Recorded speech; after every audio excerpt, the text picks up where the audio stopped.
Bonjour Julie, Samuel, Pablo et tous les petits copains. On est là pour une nouvelle histoire de Palou avec deux chiens.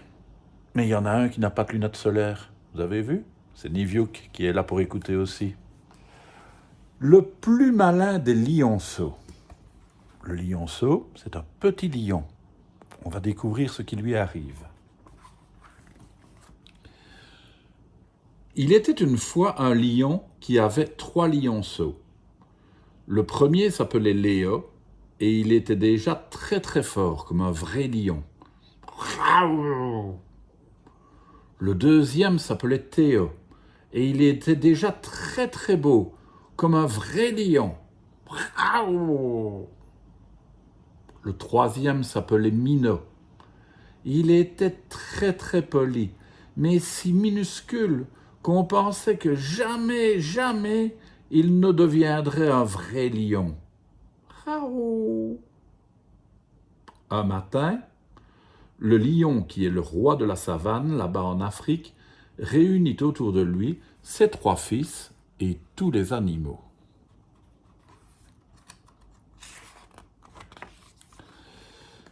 Voilà, voilà, leur dit-il, je commence à me faire vieux maintenant.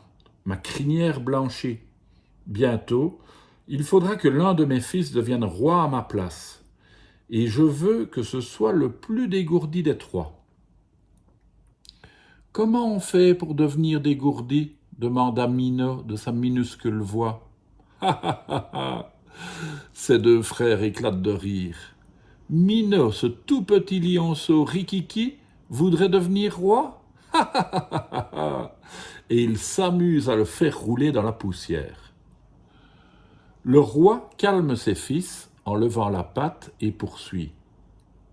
Pour ma retraite, je veux faire la sieste à l'ombre.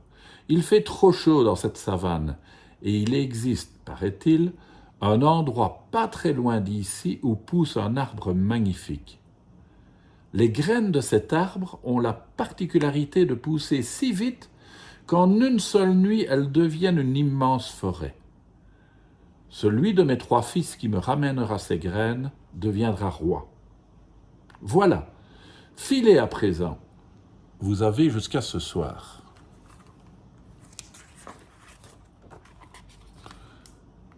Léo, l'aîné, se dit qu'il n'a pas besoin de se presser puisqu'il est le plus fort à la course. Théo, le deuxième, coiffe et recoiffe crinière et moustache, se lime les griffes, lisse et relisse son poil. Un futur roi doit être d'abord beau, non? Se dit-il. Minot, lui, se prépare déjà à partir. Il sait qu'avec ses toutes petites pattes, il n'a pas intérêt à traîner s'il veut être de retour avant la nuit.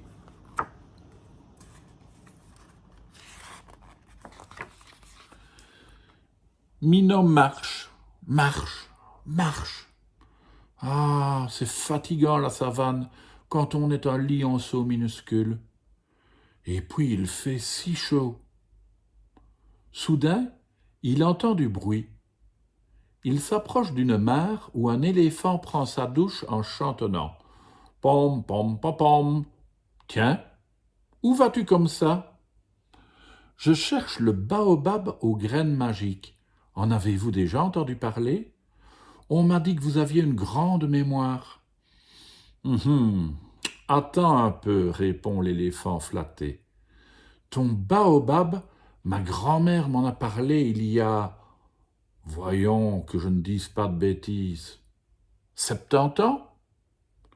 Et pour le trouver, petit, c'est tout droit, juste après cet acacia. Oh, merci, monsieur l'éléphant. Je vous suis très reconnaissant, lance le lionceau. Mais de rien, petit.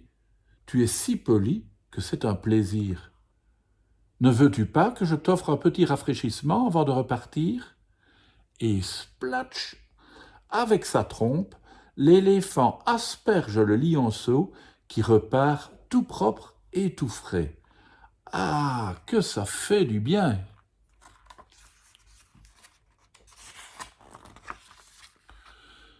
Minot marche, marche, marche.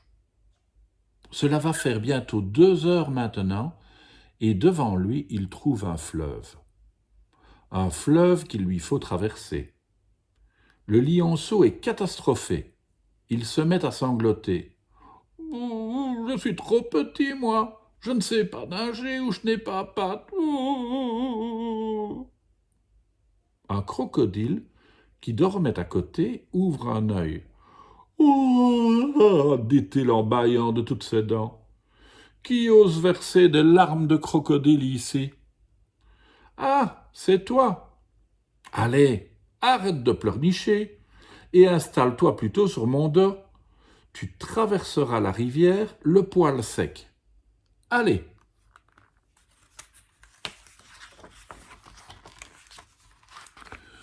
Une fois de l'autre côté de la rive, Minot, après avoir remercié chaleureusement le crocodile, découvre le baobab magique.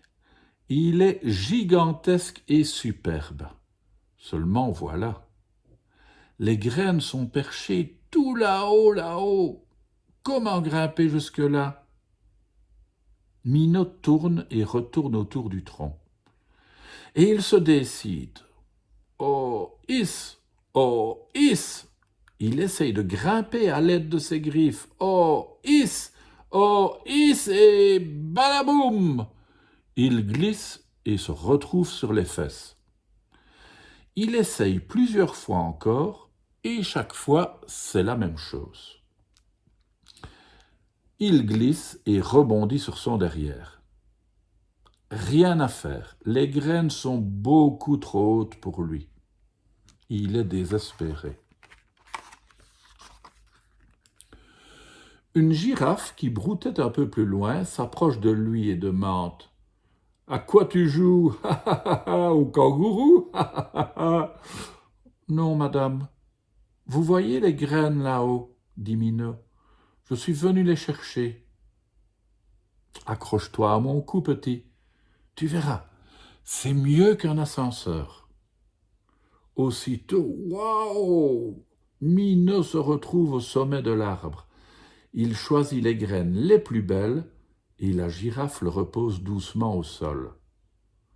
Le lionceau lui donne un petit coup de langue sur le cou. C'est son baiser à lui, pour la remercier.